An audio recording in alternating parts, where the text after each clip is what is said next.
Los que estén bien.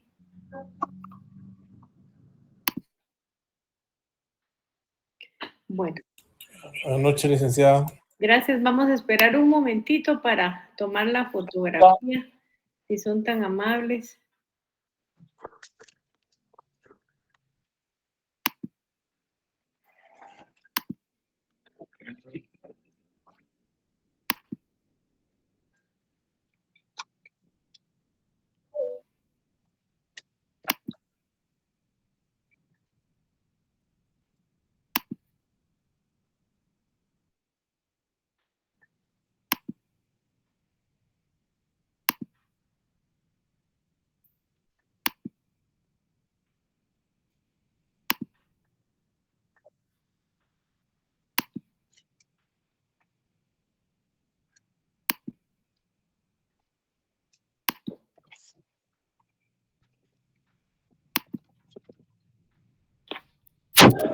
Buenas noches, licenciada. Buenas noches, ¿cómo están? Gusto saludarla.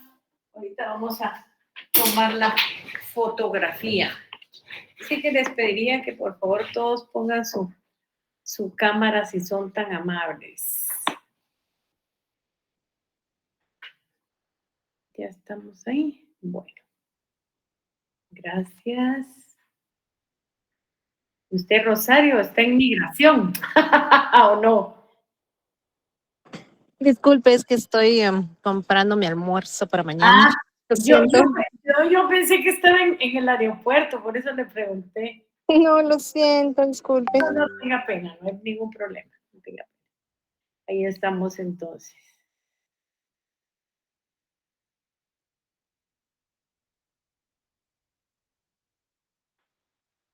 Bueno, es muy importante hacerles la siguiente observación. No sé si ustedes, si quieren, los que ya andan por ahí en vehículo o en motocicleta, quiten la cámara para que no tengamos ningún inconveniente. Si así solo me van escuchando. Y que se quiera quitar la cámara, pues no tengamos solamente cuando volvamos a tomar la fotografía. Yo no sé si ustedes se dieron cuenta de las noticias del día de ayer, pero la noticia fue que hay modificaciones al impuesto único sobre inmuebles. En conclusión, yo no les puedo decir exactamente cuáles son los cambios que tendremos en relación a la anterior ley, porque a mí no me ha dado tiempo a leerla, pero digamos, los comentarios que yo hago son los que he oído. Yo voy a leer la ley este fin de semana y entonces ya el día, la semana entrante, ya les hago los comentarios. ¿Qué quiere decir eso? Eso quiere decir que en torno a esa ley vamos a cambiar prácticamente la manera de realizar la actividad, porque lo que vamos a hacer es un comparativo de qué había antes y qué es lo que nos pusieron ahora, porque nos quedamos definitivamente en el aspecto de la ley. Si ustedes se dan cuenta, ayer fue aprobada por el Congreso de la República. Ahorita es que están haciendo todo el documento, se van a llevar un tiempito. Luego, de conformidad con la sanción y la ley, se la van a pasar al presidente de la República para que la apruebe o la vete. Y luego ya tendremos la oportunidad de que salga en el diario oficial, leer qué es lo que contiene y ver cuándo va a entrar en vigencia. Yo oí también que la vigencia es dentro de 3 meses, pero eso se va a ir alargando. ¿Qué significa? Eso significa que va a pasar julio, ya se nos fue. Prácticamente el mes de julio ya se nos fue. Entonces va a pasar agosto, septiembre, octubre y pongamos 15 días de noviembre. Ya en 15 días en noviembre solo vamos a hacer ese comparativo porque ya no estamos para nada. Entonces, de momento no vayan a comprar la ley, vamos a ir viendo cómo se va a ir presentando este cambio y lógicamente qué situaciones son las que vamos a tener. Pero sí, es bueno que sepan lo que sucedió ayer en el Congreso de la República, que quedó sin efecto esta ley. ¿Alguna pregunta, algún comentario?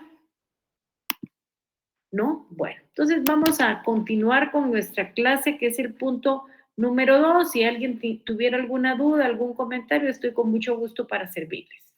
Si no es así, comenzamos entonces la clase. Solo vamos a Esperemos 2 minutitos para que entren ya todos los que tengan que entrar y no nos estén interrumpiendo.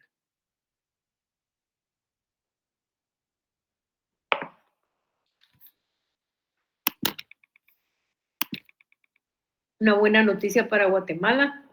Tenemos medalla de oro, ¿verdad? En los Juegos Olímpicos, el tiro. ¿Verdad que tenemos algo bueno? Eso es de felicitarlo. Y las mujeres debemos de estar alegres porque ahí va una mujer. Bueno, entonces vamos a comenzar y vamos a continuar con nuestra clase que dejamos interrumpidas el día martes. Hoy vamos a ver otro principio fundamental. ¿Y cuál es este principio fundamental? Este principio fundamental es el principio de proporcionalidad. Y aquí es bien importante que no perdamos de vista el principio de capacidad de pago, porque el principio de capacidad de pago está presente en el principio de justicia, está presente en el principio de proporcionalidad y está presente también en el principio de generalidad que nos toca ver también. Cuando nosotros hablamos del principio de proporcionalidad, traemos a la vista lo que dice Héctor Villegas con respecto a este principio. ¿Qué dice Héctor Villegas? Héctor Villegas dice que la fijación de las contribuciones concretas de los habitantes de la nación va a ser en proporción a su manifestación de capacidad contributiva. Por eso les digo que el principio de proporcionalidad va de la mano del principio de capacidad contributiva o como nosotros lo llamamos en nuestra legislación, capacidad de pago. ¿Y qué comentario nos hace él al respecto? Él nos dice, ya que lo deseado es que el aporte no resulte desproporcionado con relación a ella. Eso es importantísimo. Pero en modo alguno, este principio de proporcionalidad significa prohibir la progresividad del impuesto. Y yo sé que ahorita ustedes están preguntando, ¿y qué es la progresividad del impuesto? Muchos autores han considerado que un impuesto es financieramente progresivo cuando la alícuota se eleva a medida que aumenta la cantidad gravada.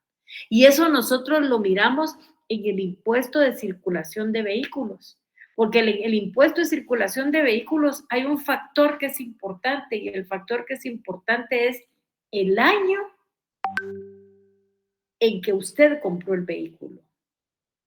No es lo mismo pagar un impuesto porque se compró en el año 1990 que si usted acaba de comprar un vehículo y paga el impuesto de circulación de vehículos.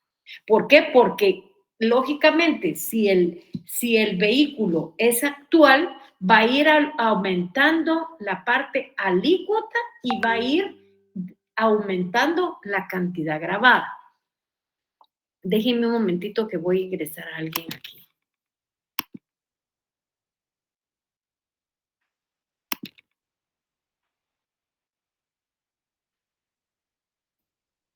Bueno, continuemos entonces. Bueno, entonces continuemos. Bueno, esta progresividad ha sufrido una profunda evolución. ¿Y en dónde es que ha recibido esa profunda evolución? En el pensamiento tributario. Y fue hasta fines del siglo XIX en donde la gran mayoría de los sistemas fiscales se basaban en la proporcionalidad.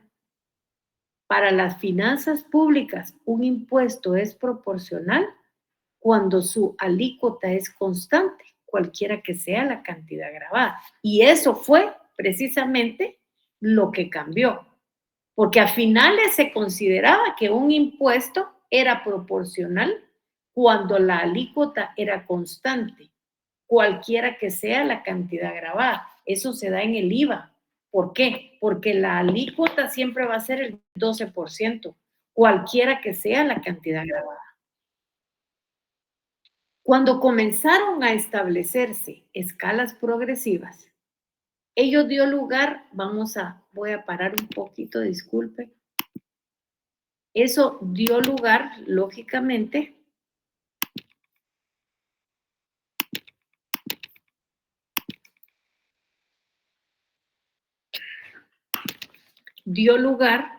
a grandes debates y discusiones doctrinales que tuvieron lugar especialmente a finales del siglo XIX, durante las 3 primeras décadas del presente siglo.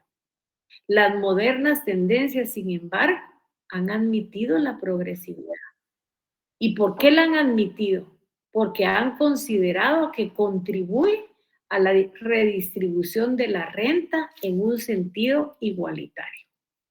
Y aquí hay bien importante que tomemos este ejemplo para que podamos entender esto. Es quien más consume, que pague más. Y hay una progresividad entre el consumo y el pago de los impuestos, como por ejemplo en el IVA, porque no importa cuánto consuma, usted siempre va a pagar el 12%. Y es más, en ese impuesto usted lleva una leche, pagó el 12%. Lleva unos chicles, pagó el 12%. Compra una libra de frijol, pagó el 12%. Pasa 500 veces al súper en un mes. Cada vez que llega algo del súper, usted va a ir pagando el impuesto. Por esa razón, por todo lo que hemos dicho, la capacidad contributiva está vinculada a la aptitud económica. Y lo más importante es que según la Corte de Constitucionalidad, se debe atender entonces al principio de proporcionalidad. Y esto es completamente importante. Hay dos aspectos en la proporcionalidad que hay que tomar en cuenta. ¿Y cuáles son esos? La proporcionalidad y la progresividad. ¿Qué quiere decir cada una de estas situaciones? La proporcionalidad. Existe una proporcionalidad entre el consumo y el pago de los impuestos. Y como les decía anteriormente, como por ejemplo el IVA, porque no importa cuánto consuma, siempre voy a pagar el 12%. O sea, por eso les digo, ustedes pasan al súper y llevan un jabón, 12%. Y ustedes van a comprar un litro de leche, el 12%. Y ustedes pasan a comprar un desodorante, el 12%. O sea, no hay ningún premio porque usted lleva 100 quetzales, porque lleva nada. Usted paga siempre el 12%. Pero también hay otro elemento que está relacionado y ese elemento es la progresividad. Y esa progresividad se explica que sería la relación que se da entre el que más consume, más paga impuesto. Y aquí, ¿atendiendo a qué? Atendiendo al principio de capacidad de pago. Denme un momentito, voy a darles ingreso aquí a los compañeros. Por eso es importante que todos entren a la misma hora, porque cuesta un poquito esto, pero ahí estamos. Bueno, aquí hay que poner atención mucho en lo que quiere este principio. Este principio plantea que el órgano encargado de crear impuestos debe hacer un estudio cuidadoso de los impuestos que se van a crear, con el objeto de que no sean tan altos y que puedan llevar a la ruina al contribuyente. Les hago una pregunta. ¿Cuál es el órgano encargado de crear impuestos? ¿Sabe alguien que me lo puede contestar? ¿Cuál es el Congreso encargado? ¿Sí, Rosario? Solamente el Congreso de la República, licenciada. Correcto. ¿Y eso dónde lo tenemos nosotros establecido? ¿Dónde dice eso? En nuestra constitución. En la Constitución. Es Nuestra el Constitución, 239, entonces, Correcto. 239, no sé si. Así es, correcto. 239, principio de legalidad o conocido en otros países como principio de reserva de ley. Dos son los principios rectores del sistema de Guatemala. Yo diría tal vez no solo rectores, sino dos principios serían los más importantes en nuestra legislación tributaria. ¿Cuáles son esos principios? Principio de legalidad y principio de capacidad de pago. ¿Por qué? Porque el de legalidad vela porque el Congreso de la República emita las leyes. Le da como el chivo de qué es lo que tiene que contener cada ley y todavía le hace la aclaración de para qué nos sirve los reglamentos. Y dice que son nulas ipso iure las disposiciones jerárquicamente inferiores a la ley que contradigan lo contenido en la Constitución. Y luego la capacidad de pago, o sea, yo debo de pagar conforme a lo que puedo pagar. Si yo no puedo pagar eso, pues tendré que pagar menos. Entonces, ahí vamos a parar un momentito porque le voy a dar ingreso.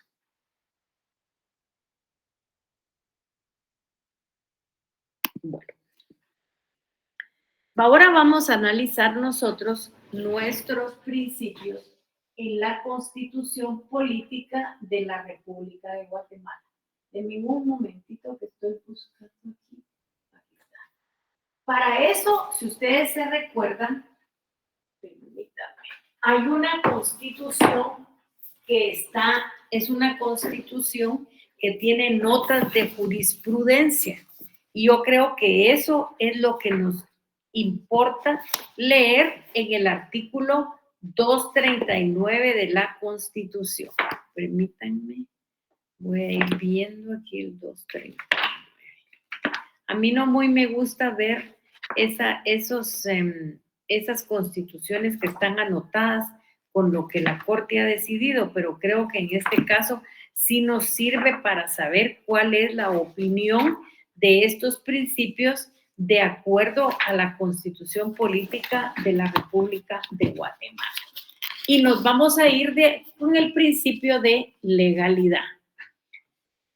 Este artículo de legalidad dice, corresponde con exclusividad, todos en el artículo 239, corresponde con exclusividad al Congreso de la República decretar impuestos ordinarios, extraordinarios, arbitrios y contribuciones especiales conforme a las necesidades del Estado, de acuerdo a la equidad y a la justicia tributaria, así como determinar las bases de la recaudación.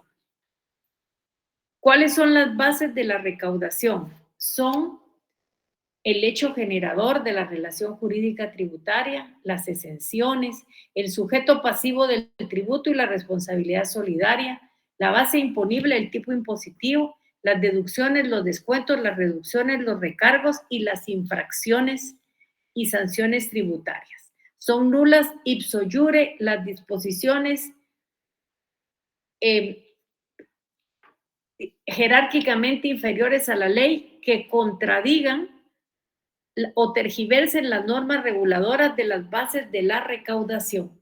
Las disposiciones reglamentarias no podrán modificar dichas bases y se concretarán a normar lo relativo al cobro administrativo del tributo y a establecer los procedimientos que faciliten su recaudación. ¿Qué de importante tiene ese artículo 239? En primer lugar, nos habla de la potestad del Congreso en decretar impuestos, arbitrios y contribuciones especiales. Y es importante porque dice el expediente 4467-220 en una sentencia dictada el 29 de junio del 2021, dice el artículo 239 de la Constitución Política de la República de Guatemala consagra el principio de legalidad en materia tributaria y garantiza que la única fuente creadora de tributos es la ley en sentido formal y material. estableciendo que la potestad exclusiva del Congreso de la República en decretar impuestos, arbitrios y contribuciones especiales, así como la determinación de las bases de la recaudación de dichos tributos, el hecho generador, la base tributaria, las exenciones del sujeto pasivo y la responsabilidad solidaria, la base imponible del tipo impositivo, las deducciones, los descuentos, las reducciones, los recargos y las infracciones y sanciones tributarias. O sea, no solo le dice, usted Congreso de la República, emita la ley, sino que le da como el chivo de cuáles son los aspectos que debe de llenar. Así lo entiende nuestra Corte de Constitucionalidad y así precisamente está plasmado en esta sentencia que les digo que es el expediente 4467-2020 del 29 de junio del 21. Aparte, nos está hablando de las tasas municipales y nos está diciendo los cobros que establezcan las municipalidades sin que exista contraprestación determinada y por el contrario, denoten la simple finalidad de gravar cierta actividad con el objeto de generar la percepción de fondos, no pueden ser consideradas como una tasa y por lo tanto tampoco pueden ser creados por el ente municipal, debido a que con fundamento en el principio de legalidad tributaria deben de ser fijados por el Congreso de la República por el artículo 239 de la Constitución Política de la República de Guatemala. Por eso es que ustedes miran que las municipalidades, queriendo ellos pensar que como el impuesto único sobre inmuebles es cobrado por las municipalidades, pueden crear en su jurisdicción lo que se les dé la gana. Y la Corte de Constitucionalidad en ese artículo, así lo entiende la Corte, está diciendo que las tasas en ese sentido deben de ser fijadas por el Congreso de la República, de conformidad con el artículo 239 de la Constitución. El principio de legalidad en materia tributaria garantiza que la única fuente creadora de tributos es la ley, en sentido formal y material, prescribiendo que es potestad exclusiva del Congreso decretar impuestos, arbitrios y contribuciones especiales, así como la determinación de las bases de la recaudación de dichos tributos, el hecho generador de la relación jurídica tributaria, y así hay una serie de sentencias en las cuales se ha apoyado, lógicamente, el Congreso de la República. Aquí hay otro aspecto que es necesario leer también y es equidad y justicia tributaria, dice el artículo 239. ¿Qué debemos de entender nosotros por esto?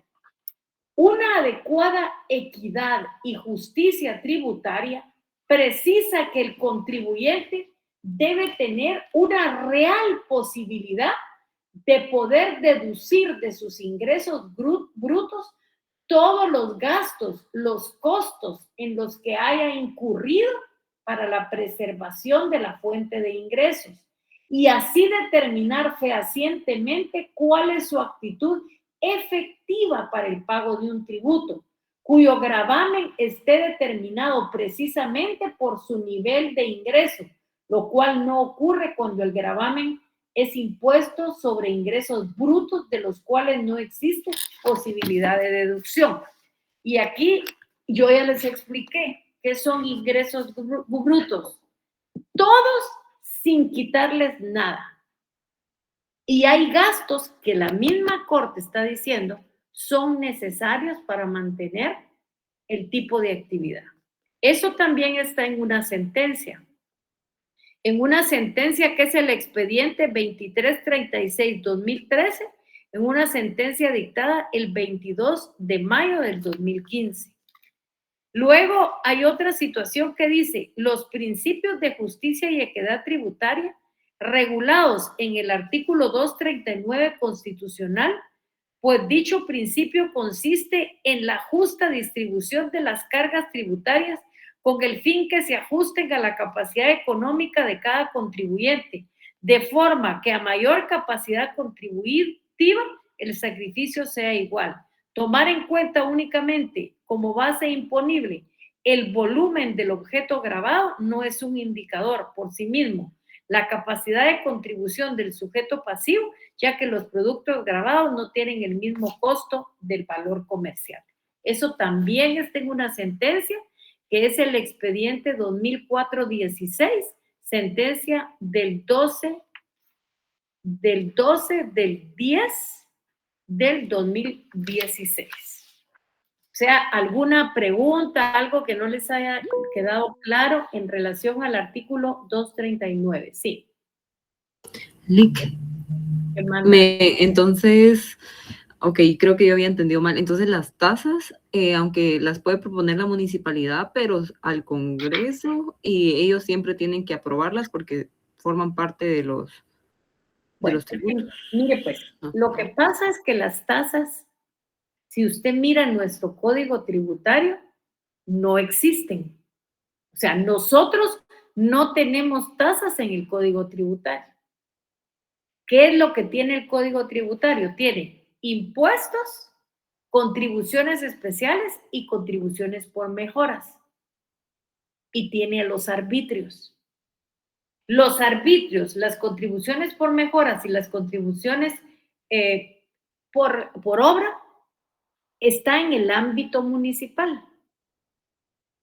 Pero hay tasas que crean las municipalidades. Entonces, ¿qué les está diciendo el artículo 239?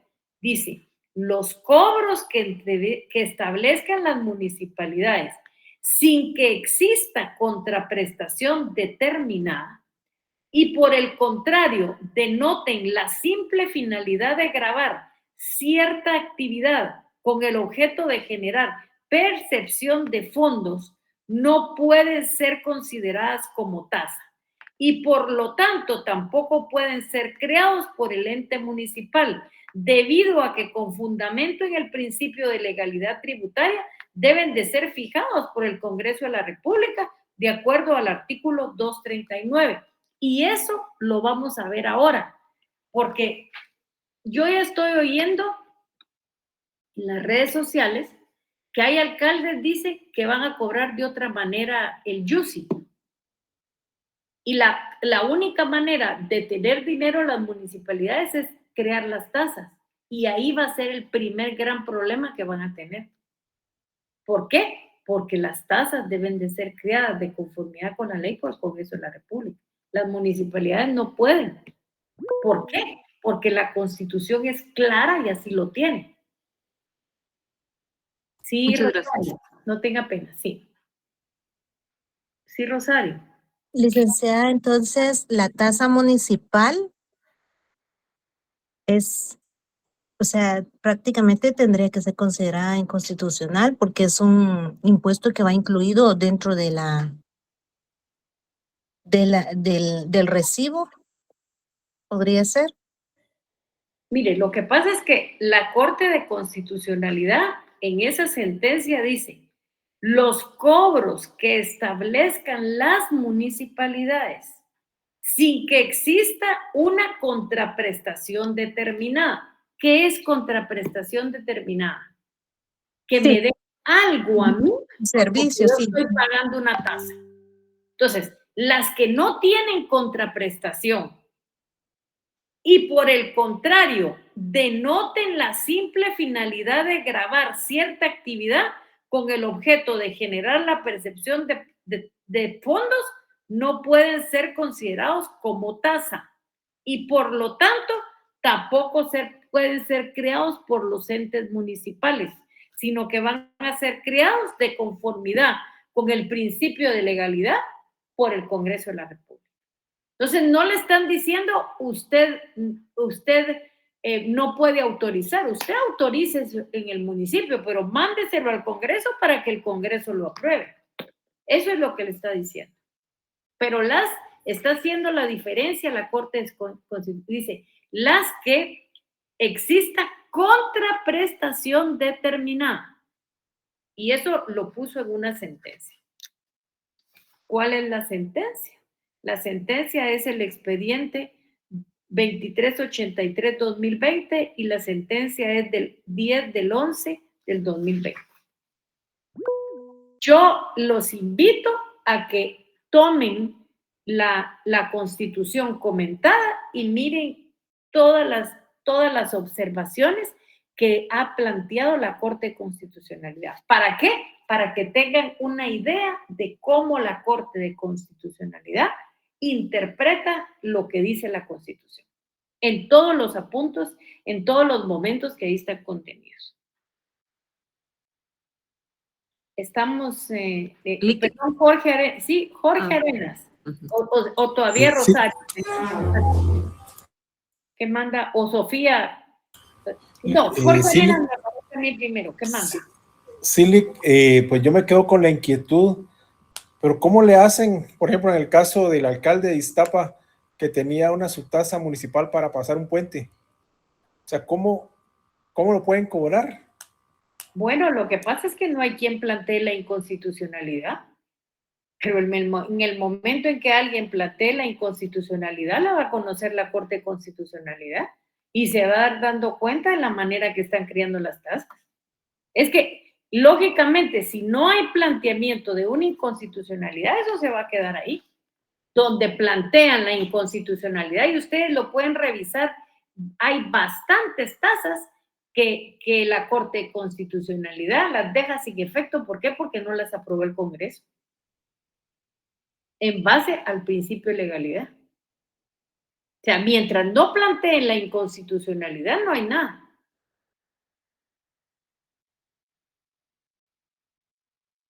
Sí, Sofía, ¿qué manda? Sofía Ronquillo, ¿qué manda? Sí, solo quería un ejemplo de esta parte de contraprestación determinada para disponerse de fondos. No, mire pues, dice, los cobros que establezcan las municipalidades sin que exista contraprestación determinada. O sea, eso quiere decir que yo creo una tasa, pero no recibo nada. Por ejemplo, la tasa del agua potable. Yo pago, pero me dan agua. Entonces aquí lo que tiene que ver es si se mira en la creación de esa tasa, porque dice, por el contrario, denoten la simple finalidad de gravar cierta actividad con el objeto de generar la percepción de fondos.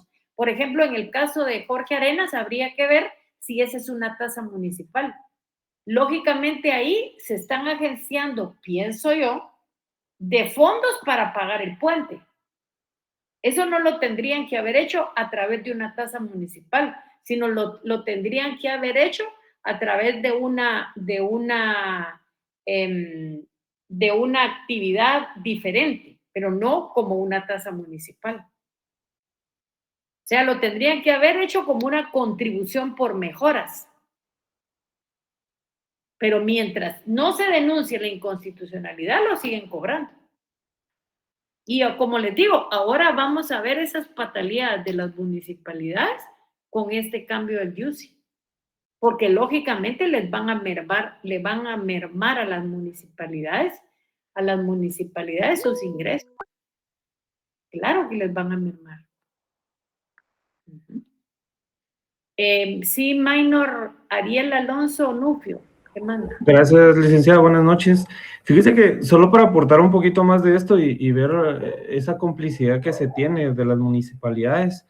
Hoy por la mañana retornaba a mi casa y me percaté de que en la municipalidad de Villacanales ya habían hasta colocado una valla publicitaria, una manta, donde ellos, si pagaba usted el UCI en el mes de julio, tenía un 100% de descuento sobre la multa.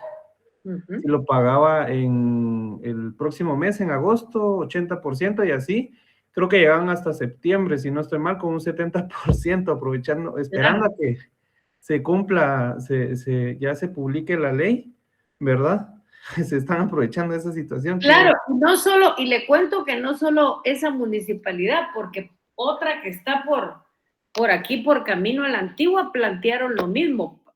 Y solo que ahí dice, no pusieron un plazo así como de que va de julio a agosto. No, ahí dice, tiene 3 meses para pagar su impuesto único sobre inmuebles y 0% de multa, porque son patadas de ahogado, pues.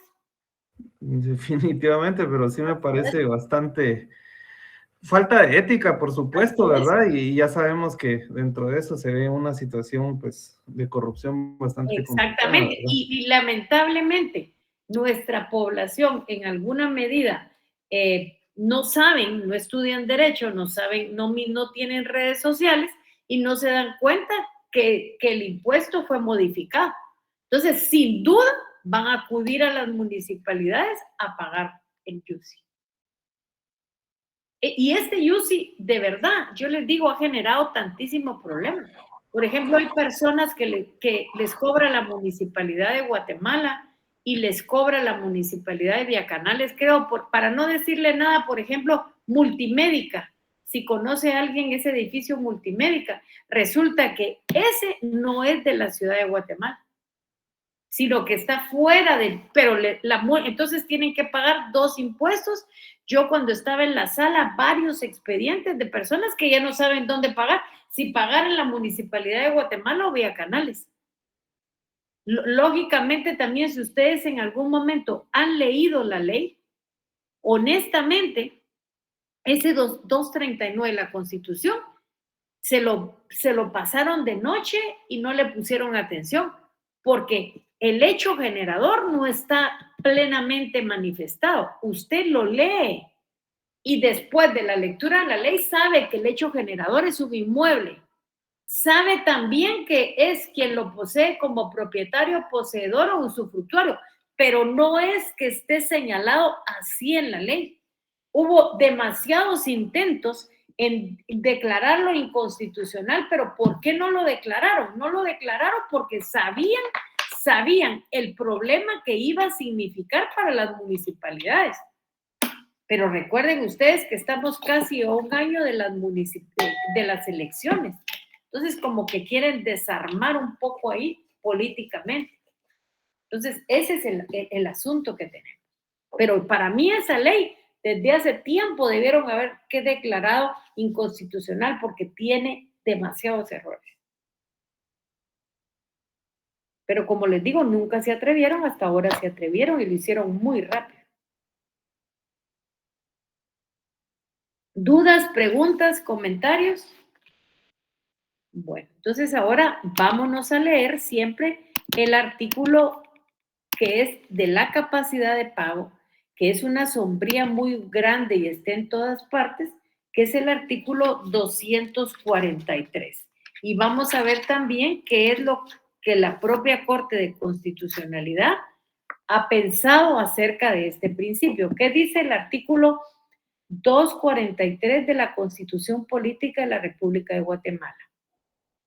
El sistema tributario debe de ser justo y equitativo. Para el efecto, las leyes tributarias, permítanme un momentito solo.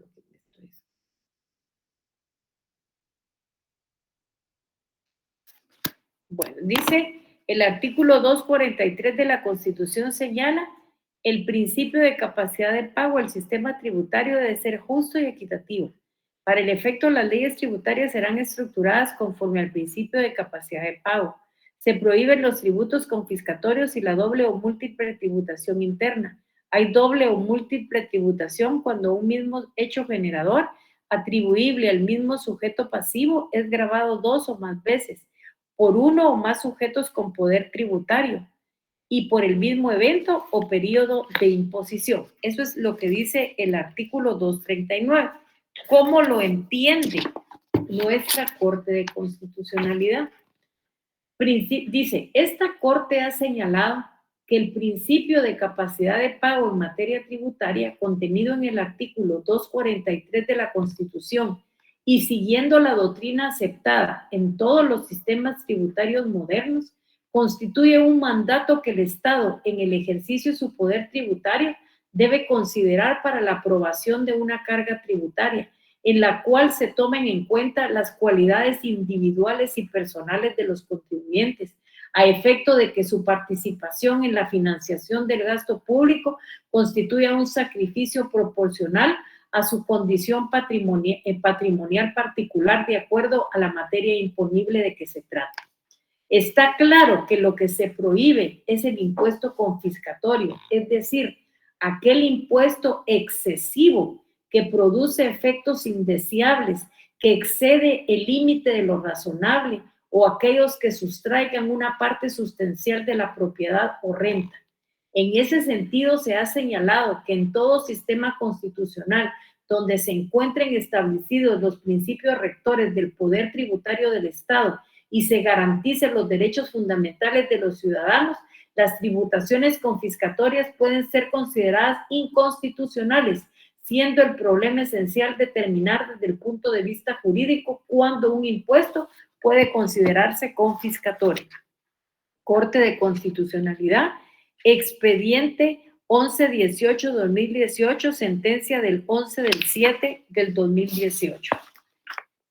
Dice, el principio de capacidad de pago debe cobrar efectividad mediante la creación de impuestos que correspondan de tal forma a mayor capacidad contributiva, la incidencia de ser mayores y de esta forma el sacrificio sea igual.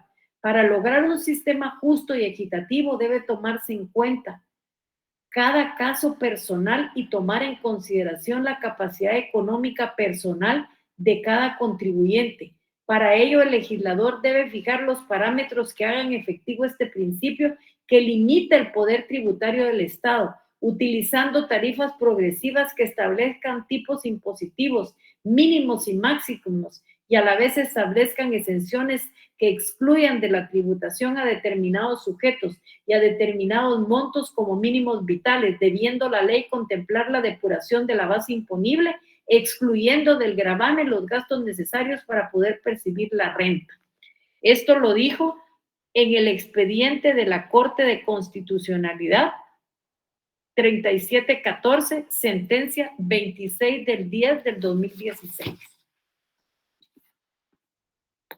Y aquí en ese mismo artículo hay una observación que hace sobre el principio de igualdad.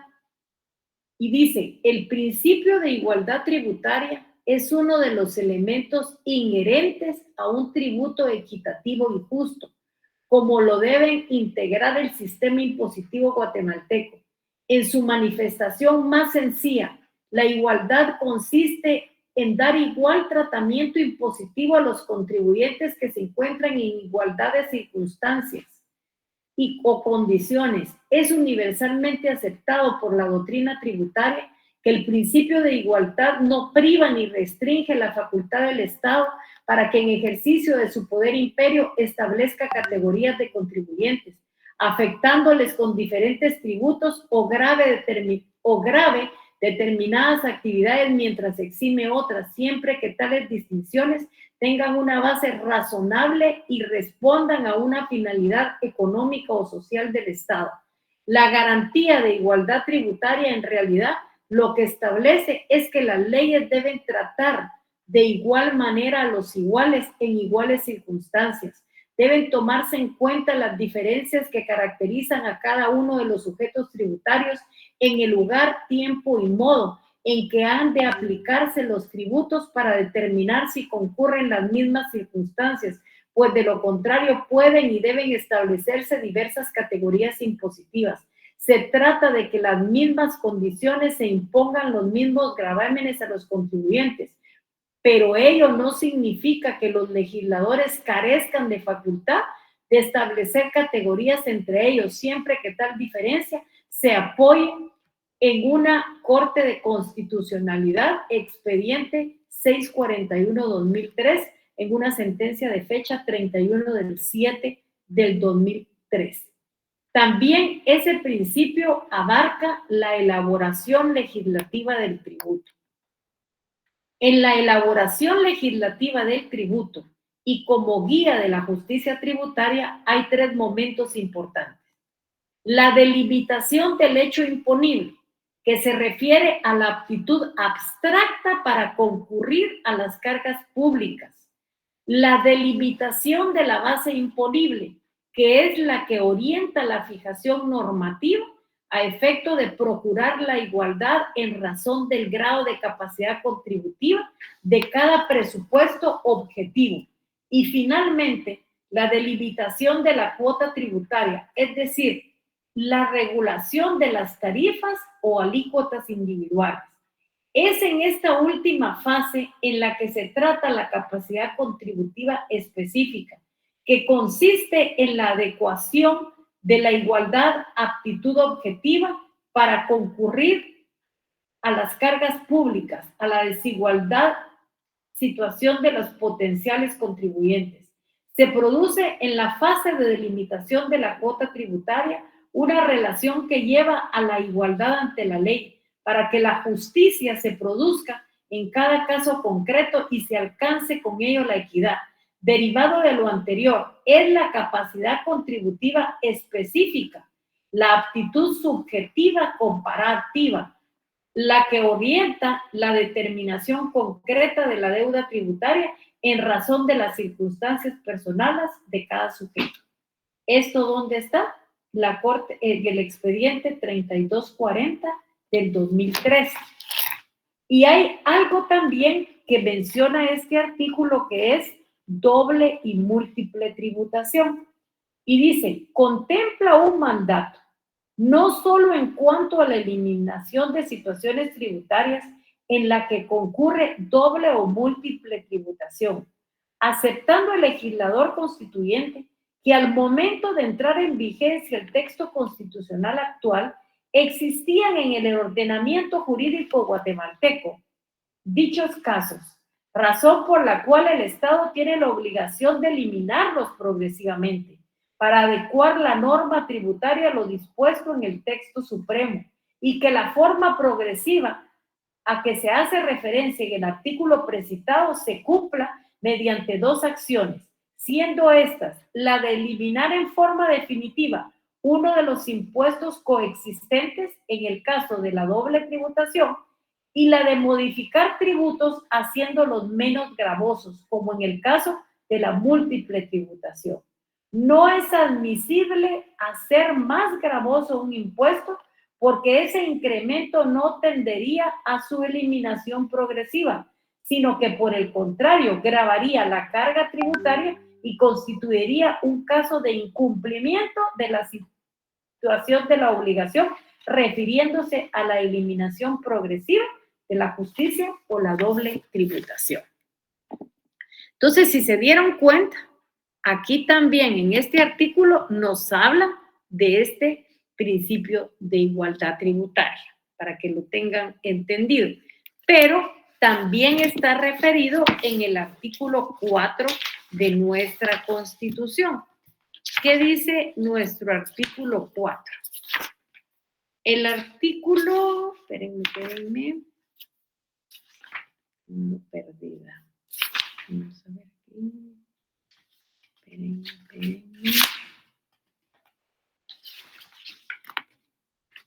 ¿Te lo leo, licenciada? Sí, pero es que ando buscando las sentencias. Permítame. Como que se comió esto. Vamos a ver. Espérenme un ratito, no se me desesperen. Lo voy a buscar aquí. 2. Pero para mientras léalo en lo que yo lo busco aquí, que creo que se lo comió. Léalo. Dice artículo 4, libertad e igualdad. En Guatemala todos los seres humanos son libres e iguales en dignidad y derechos. El hombre y la mujer, cualquiera que sea su estado civil, tienen iguales oportunidades y responsabilidades. Ninguna persona puede ser sometida a servidumbre ni a otra condición que menoscabe su dignidad. Los seres humanos deben guardar conducta fraternal entre sí. ¿Sí? Bueno, eso es lo que dice el artículo 4. Pero sí tienen que ver ustedes que definitivamente ese principio este artículo es el que priva el principio de igualdad que ha sido tratado en otros artículos. Bueno, también quiero que miremos el principio de generalidad. Tiene el mismo que es el artículo 4. Y luego es importante que definamos el principio de proporcionalidad. Y a ese respecto yo le quiero leer lo que dice la Corte de Constitucionalidad al respecto del principio de proporcionalidad. Dice, el principio de proporcionalidad, y esto está en el artículo 4, pero está desarrollado donde desarrollan el tema de los derechos humanos, que está en el artículo 3. Y es importante que lo tengamos claro de cómo el Estado nos puso esa situación. ¿Qué dice este artículo? Dice, el principio de proporcionalidad como límite material ante cualquier afectación a derechos fundamentales encuentra respaldo constitucional en los valores y derechos que el texto supremo consagra y garantiza. En efecto, el modelo de Estado que la Constitución guatemalteca aspira a realizar, congruente con los postulados del Estado constitucional y democrático del Estado, exige que cualquier afectación a los derechos y libertades constitucionalmente reconocidos se dirijan a la consecución de un fin que responda a la realización precisa del modelo de Estado pretendido. Este es un fin constitucional legítimo, en tanto solo de esta manera podría justificarse desde los mandatos supremos aquella afectación. Por su parte, la naturaleza misma de los derechos fundamentales como ámbitos inviolables de protección de la persona, reclama que toda intervención que el legislador y con él el resto de los poderes públicos pueda disponer de esta manera tenga como objeto exclusivo la protección de otros derechos y libertades constitucionales tutelados o la eficaz actuación de los valores superiores del orden jerárquico fundamental en beneficio de la colectividad y de terceros. Dispone el artículo 44 constitucional que el interés social prevalece sobre el interés particular. En todo caso, aquella intervención ha de suponer no solo una medida adecuada y necesaria para el logro de este fin que pretende, sino que la postre no debe acarrear una irrazonable afectación al derecho de discusión. En otras palabras, la medida dispuesta a la orden de beneficios de su adopción supone para el logro del fin perseguido ha de ser proporcional en términos constitucionales con relación a la afectación que de ella podría resultar. Y hay varios expedientes, pero hay expedientes acumulados 2079-2011, 2858-2011, 2859-2011, 2860-2011, 2861-2011 y 2863-2011, y es una sentencia del 12 de noviembre del 2013. Entonces, ahí está en la Constitución explicada en esa sentencia de mejor manera. Pero vamos a corrernos aquí que ese principio de generalidad no tenemos que obviar nosotros. ¿Por qué nosotros contribuimos al gasto público? Y lógicamente, este artículo está muy relacionado. ¿Y qué dice el artículo 135 de la Constitución Política de la República de Guatemala? Dice que son derechos y deberes de los guatemaltecos, además de los consignados en otras normas de la Constitución, contribuir a los gastos públicos en la forma prevista en la ley. O sea, general, todos estamos obligados a contribuir a los gastos públicos en la forma prescrita en la ley. Todos debemos de contribuir al sostenimiento de los gastos públicos de acuerdo con ¿qué? Con nuestra capacidad económica mediante el sistema tributario. Y eso es precisamente que viene de la igualdad del artículo 40 y dice todos tenemos que pagar, claro. Luego nos vamos a dar cuenta que cada ley tiene su parte especial y hay algunos que pagan y otros que no. Naturalmente, hay una excepción al principio de generalidad. ¿Y cuál es? La capacidad contributiva, que es la aptitud para pagar el tributo. Y eso nosotros lo mirábamos, por ejemplo, en las tarifas del impuesto único sobre inmuebles que dicen que para mí es otra de las cosas irreales que tiene esa ley. Hoy por hoy no hay inmuebles que cuesten 2,000 quetzales, seamos reales. Pero ni el alquiler de un cuarto cobra 2,000 quetzales. Y resulta que ahí dice que el inmueble que esté inscrito con un valor de 1 centavo a 2,000 quetzales está exento. ¿Por qué? Porque esa persona definitivamente no tiene la capacidad contributiva. Pero, eso está entre paréntesis, esas eran propiedades de antes, que se quedaron así y que en alguna medida son grandes propiedades. Porque desen cuenta ustedes cómo esto ha ido cambiando. Antes las propiedades de nuestros antepasados eran de una manzana, de media manzana, al que menos le tocaba un cuarto de manzana. Miren cuánto vale hoy un apartamento. 1,5 millones, 2 millones, 3 millones.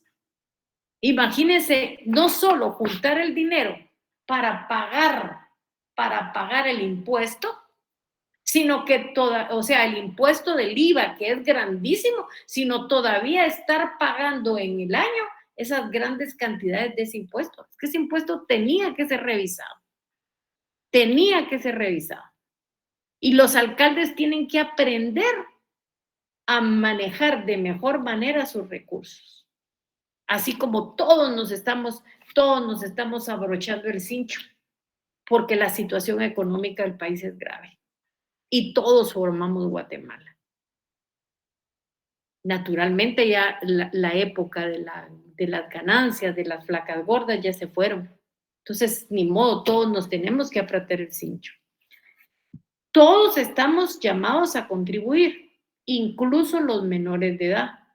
Pero hay muchas excepciones que no obedecen a la capacidad contributiva, sino que se fundamentan en otros supuestos constitucionales que lo habilitan. Por ejemplo, resulta que un menor de edad falleció su mamá y le dejó un inmueble valorado en 3 millones de quetzales. El niño no va a pagar el impuesto, pero el impuesto se tiene que pagar. ¿Y quién lo va a pagar? Su representante.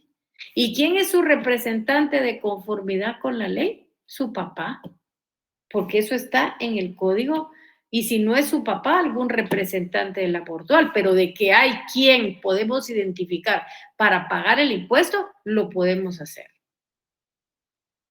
Un límite al principio de generalidad, que vuelvo a insistir, es la capacidad de pago, y que la misma ley va a establecer quiénes van a tener la obligación de pagar y quiénes se va a dispensar de ese pago. Luego ya les leí lo que dice el artículo de proporcionalidad y siempre nos basamos sobre el mismo artículo. Y aquí prácticamente nos quedaríamos el día de hoy, solo que quiero hacerles varias observaciones. Ahorita que ya estamos todos reunidos. Bueno, ¿cuáles son esas observaciones? Ustedes mismos se están dando cuenta de lo que está pasando con el impuesto único sobre inmuebles. Lo ideal para el conocimiento de ustedes sería leer esa ley. Eso es lo ideal. Pero esa ley solo va a tener una vigencia prácticamente de 3 meses. ¿Por qué? Porque la ley dice que en 3 meses se entra en vigencia. Entonces, pero esos 3 meses se van a alargar un poquito porque más o menos aquí se va a llevar como 20 días. Y resulta que cuando nosotros ya estemos viendo esa ley, ya va a haber otra. Entonces, aquí vamos a cambiar la modalidad. O sea, ¿cuál va a ser la modalidad? Leer lo que tenemos y ver cuáles van a ser los cambios para saber cuál es lo que nos va a ser diferente. Naturalmente, ahorita estamos hablando todos conjeturas, porque yo les soy honesta. Yo ya le saqué fotocopia al proyecto, pero no lo comenzaba a leer.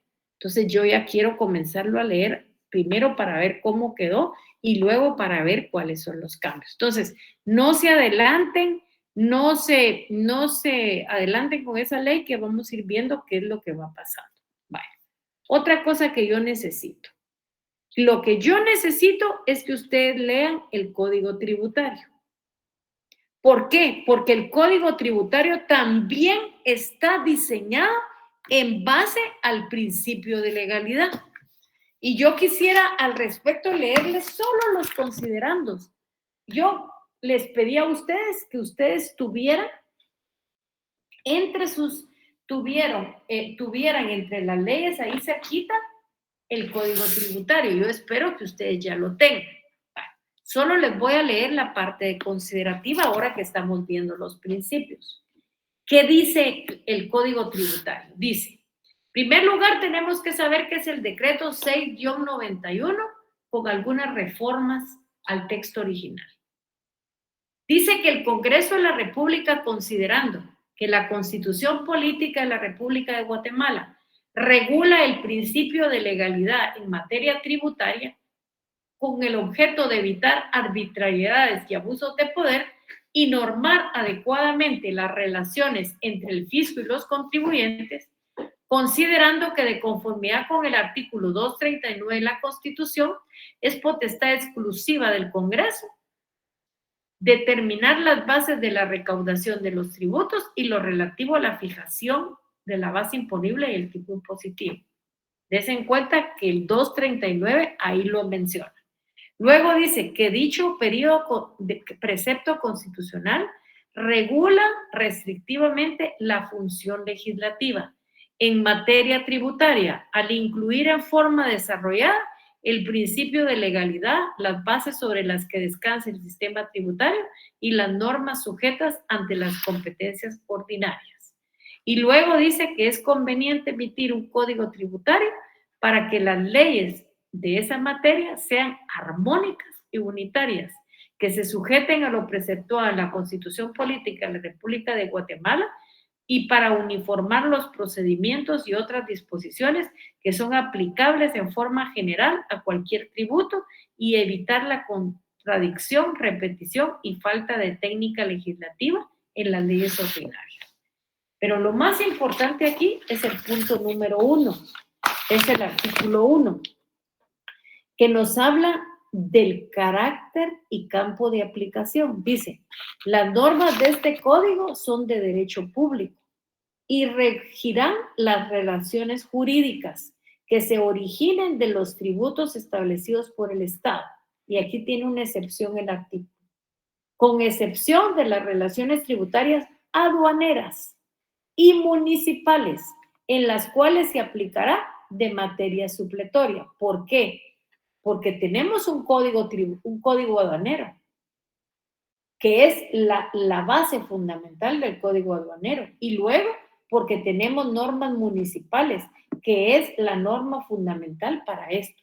Entonces, háganme favor, yo necesito que ustedes me lean el código tributario. Y les voy a anticipar ya, miren. Ya desde el año pasado, ya estaba pensando que trabajar laboratorios, nadie hacía una pregunta, las preguntas, las respuestas casi todas eran iguales, unos se daban el trabajo de cambiar las palabras, otros exactamente iguales. Cuando imprimíamos los laboratorios era la misma pregunta, o sea, no aprendieron nada, pues. Entonces, la idea es que aprendan. O sea, esa es la idea fundamental. Entonces, ¿qué vamos a usar ahora? Ahora vamos a tener un periodo en donde la Superintendencia de Administración Tributaria nos va a ayudar con ciertas leyes, no con todas. Nos va a ayudar con el IVA y nos va a ayudar con el impuesto sobre la renta. Claro, ese es el criterio de la SAT. Ese es el criterio de la SAT, que no es tan exacto en 100%, pero sí nos da una idea. Tenemos que ser reales. Entonces, lo que vamos a hacer es que como aquí tenemos tiempo, los grupos van a venir a exponer lo que tiene cada ley, lo que entendieron de la ley, y yo les voy a hacer algunas preguntas y con eso se ganan sus 10 puntos, que son los que sirven para el segundo examen parcial y todos contentos porque todos aprendimos. Entonces ya les estoy anticipando, por favor comiencen a leer sus leyes. Háganme favor, pónganse la cámara que les voy a tomar la foto si son tan amables.